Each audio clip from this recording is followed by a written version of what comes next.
picture the scenario. You wake up on election day.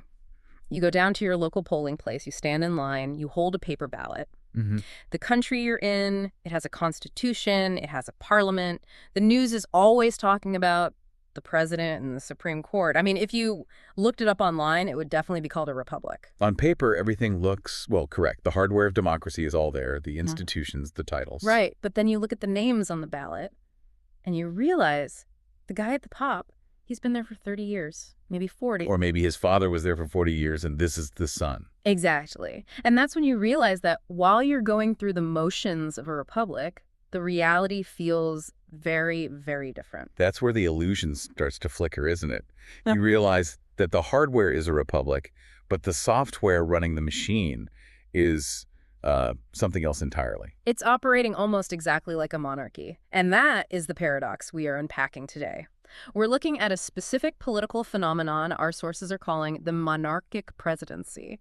It really sounds like a contradiction in terms, doesn't it? Like jumbo shrimp or an open secret. But in political science, and especially for the African states we're looking at today, it's a very precise structural definition. We have a great stack of research for this, focusing on 3 specific case studies: Uganda, Togo, and Cameroon. Mm-hmm. And just to be clear to everyone listening, our mission here is not to take a political side. We are not doing punditry today. No, absolutely not. We're strictly acting as mechanics. We want to pop the hood on these government systems and see how the engine actually works. How do you hold power for 4 decades in a world that, demands elections? How do you pass a presidency to your son and still call yourself a democracy? We're looking at the strategies, the institutions, the raw mechanics of power. So if you're listening, I want you to try to look past the headlines you might scroll past. We're going to look at the structural reality beneath the title of president. Okay. So let's start with the core concept, monarchic presidency. What separates this from just, a standard dictatorship? That is a crucial distinction. If we look at a traditional military dictatorship, say, from the 70s or 80s, they usually suspend the Constitution. They rule by decree. Right. They say we're in charge because we have the tanks. Exactly. It's raw, naked power. A monarchic presidency, on the other hand, keeps the costume on. That's a great way to put it, yes. They keep the Constitution, they keep the parliament, and crucially, they keep the elections. They crave the legitimacy of a republic. So it's a hybrid. It looks like a modern state, but it behaves like a feudal kingdom. Structurally, yes. In a healthy republic, the institution, the office of the president, is stronger than the person in the chair. The person's temporary. The person is temporary, the office is permanent. In these systems, that flips. The person is permanent. The institutions bend or break or just reshape themselves to fit that one individual. And our sources point out that this isn't just one flavor of government. It shows up in different ways. We have 3 pretty distinct models in our deep dive today. Let's start with the first one, Uganda. Uganda gives us what the research calls the revolutionary monarch model. And this centers on President Yoweri Museveni. Looking at the timeline here, he's been in power since 1986. It's a lifetime in politics. That's before the Berlin Wall fell. It is. And to understand the revolutionary model, you have to look at the origin story. Museveni didn't just win an election to get power, not initially. He took power after a long, brutal armed insurgency. The Bush War. He was a rebel leader. He was the liberator. And that is the key psychological and political hook. When your legitimacy is built on, I fought the war, I saved the country from chaos, it creates a sense of ownership. It's not a job you applied for, it's a status you earned through blood. Precisely. The research argues that in this model, the leader views the state almost as a prize of war. And because he liberated it, he feels entitled to rule it indefinitely. But you still have that constitution we talked about. Which brings us to the mechanics of staying in power. You can't just say, I'm a hero for 40 years and expect the laws to just ignore you. No, you have to tweak the system. And the tweaking in Uganda has been extensive. It's a master class in what some call constitutional elasticity. Elasticity, I like that. Stretching the rules until they fit. That's it. Originally, the Ugandan constitution had term limits. 2 terms, you're out. Standard democratic stuff. But when those limits approached for him, the constitution was amended. Term limits were removed. Okay, so he can run as many times as he wants. But then later on, you ran into another problem, the age limit. The Constitution said you couldn't be president past 75. Which would have eventually disqualified him. So, in a very controversial move, I mean, there were actual brawls in the parliament. The age limit was also removed. Wow. But it's not just the rules, right? It's the people. The notes mention a specific trend in who holds high office. Yes, and this is the personalization of power. Over time, the circle of trust shrinks. You see family members moving into key positions, senior presidential advisors, high-ranking military commanders. And that's where the monarchy label really starts to make sense. If your son is a top general and your wife is a cabinet minister, that starts to look more like a royal court than a cabinet. It creates a safety net. If you can't trust the institutions to protect you, you trust your bloodline. The logic becomes, if the family falls, the state falls. So that's the revolutionary model. He owns the state because he fought for it. Let's pivot to our second case, Togo. This one feels different. We aren't just talking about one guy staying forever. Togo is fascinating because it gives us a clear answer to the question, what happens when the strong man actually dies? The sources call this the dynastic presidency model. This story starts with Gnassingbé Eyadema, who was the archetypal big man of African politics. He ruled from 1967 all the way to 2005. 38 years. But the dynastic model isn't really defined by him. It's defined by the transition. In a republic, when a president dies, there's a clear constitutional path. Right. The head of parliament usually takes over, organizes elections. That's the standard procedure. That's the hardware working. But when Eyadema died in 2005, the military didn't look at the Constitution. They looked at his son, Faure Gnassingbé. Just like that. The military effectively stepped in, closed the borders, suspended the process, and just installed the son. The king is dead. Long live the king. Essentially. But, and this is the key twist, they realized that Till looked too much like a coup. And the international community frowns on coups. So they worked backward. What do you mean they worked backward? They retroactively changed the Constitution to legitimize the son's ascent. They used the parliament to legalize what the military had already done, and then held an election to, rubber stamp it. That is a wild sequence of events. So the military handles the succession, and the lawyers clean up the paperwork after. Correct. The state becomes the property of the family unit. In Uganda, the revolutionary claims power through personal history. In Togo, the dynast claims power through biological continuity. It really highlights how fragile that republic label can be. It's paper. And in these systems, paper tears easily when power demands it. Okay, let's move to the third flavor. This one is my favorite because it's so counterintuitive. Cameroon. Our notes call this the invisible monarch model. Cameroon is a very distinct case. We're looking at President Paul Biya. He's been in power since 1982. Even longer than Museveni. That is just staggering. It is. But if you look at Museveni, the revolutionary, he's very present. He wears military fatigues. He gives long speeches. He projects vitality. Paul Biya is the opposite. He's characterized by silence and absence. I was reading that he spends a huge amount of time abroad. Often in Switzerland. For long stretches. There have been years where he spent significant chunks of time away from the country, staying in luxury hotels in Geneva. This is what I don't get. How do you maintain a grip on power for 40 years if you're not even there? You'd think rivals would take advantage of that vacuum. And that is the genius of the invisible model. The absence is the weapon. The system in Cameroon is run through a highly centralized bureaucracy. Every decision, every signature has to go right to the top. So nothing moves without him? Nothing. And because he's often unreachable or silent, the entire government is in a state of suspended animation, just waiting for a signal. It creates a culture of paralysis and fear. A desk job dictatorship. And it relies on what the research calls unclear succession. In Togo, the son was the clear heir. In Cameroon, Biya keeps the succession intentionally vague. But why? Wouldn't you want a clear path for your legacy? Well, if you name a successor, you name a rival.